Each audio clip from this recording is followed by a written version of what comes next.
Сегодняшний видеоролик открывает серию, в которой мы можем познакомиться с некоторыми из многочисленных поселков, расположенных вдоль железной дороги Котлас-Воркута.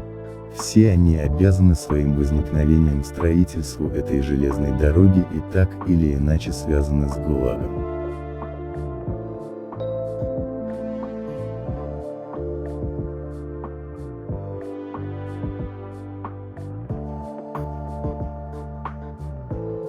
Итак, поселок Малая Пера расположен в 85 километрах севернее города Сосногорска и в 20 километрах южнее станции Райоль.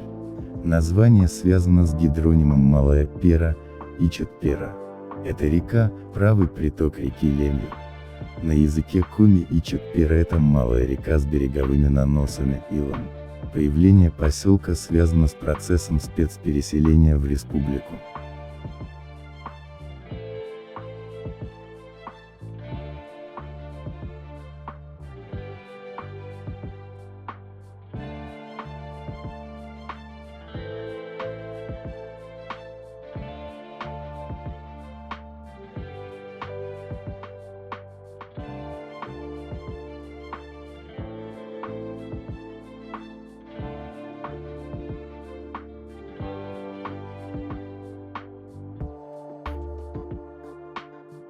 Первые жители появились здесь в конце 1930-х годов.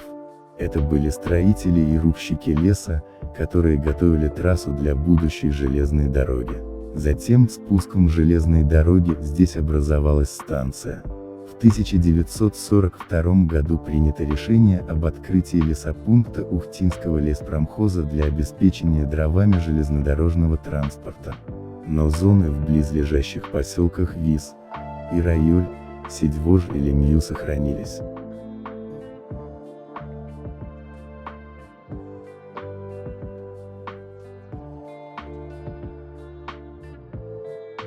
В августе 1942 года по приказу управляющего трестом Вычегда-Лес сюда были направлены 4 трактористов. Вначале жители поселка ютились в тесных многолюдных землянках. Первые дома были заселены только в 1943 году. В октябре 1942 года на станцию прибыла партия спецпоселенцев. Затем последовал второй эшелон. Это были трудоармейцы, политпоселенцы, немцы, поляки, белорусы, татары.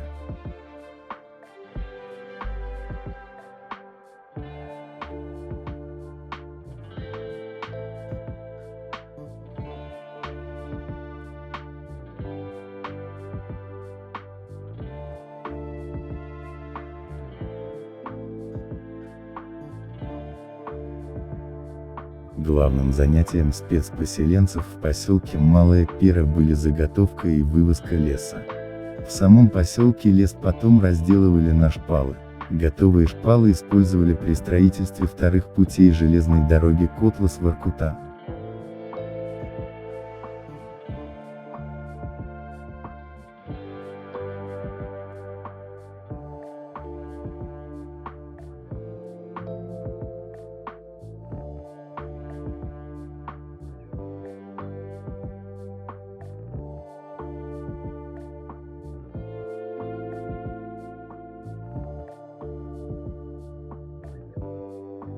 С 1946 года появилось гражданское население.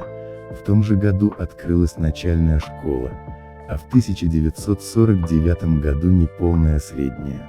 В 1964 году школа преобразована в среднюю. Также с 1946 года действует детский сад и участковая больница. А с 1949 года – клуб. В 1953 году построен железнодорожный тупик, в 1962 году – лесоцех.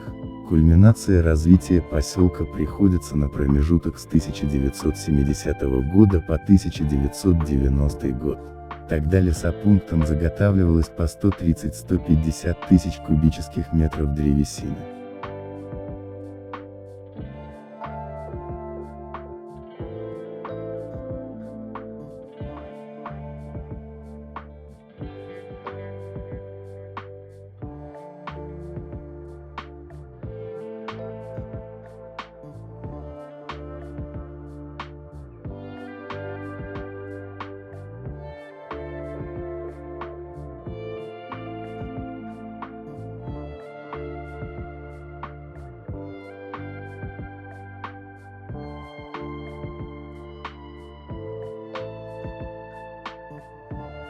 Перестроечные годы самым негативным образом отразились на производстве.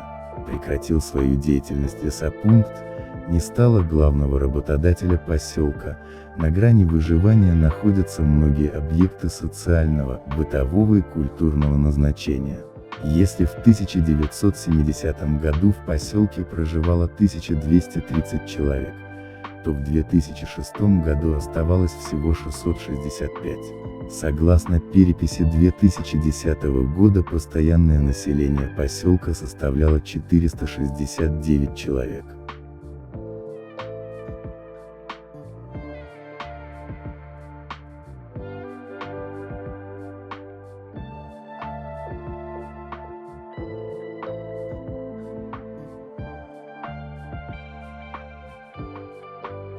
Теперь будущее Малой Перы зависит от восстановления лесозаготовительной отрасли, от развития железнодорожного транспорта, строительства автомобильной магистрали.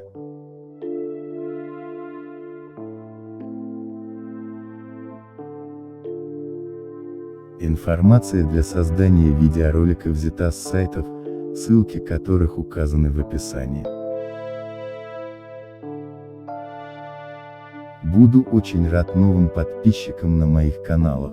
Смотрите и пишите свои комментарии, делитесь своими знаниями и историями, связанными с сюжетами в видеороликах.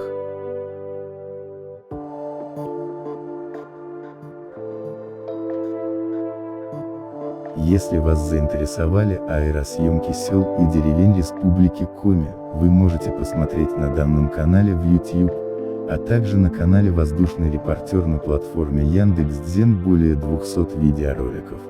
Аэросъемки производились в Усть-Куломском, Карткировском, Кайгородском, Сосногорском, Троицко-Печорском, Усинском, Ижемском районах, а также городском округе Ухта Республики Коми.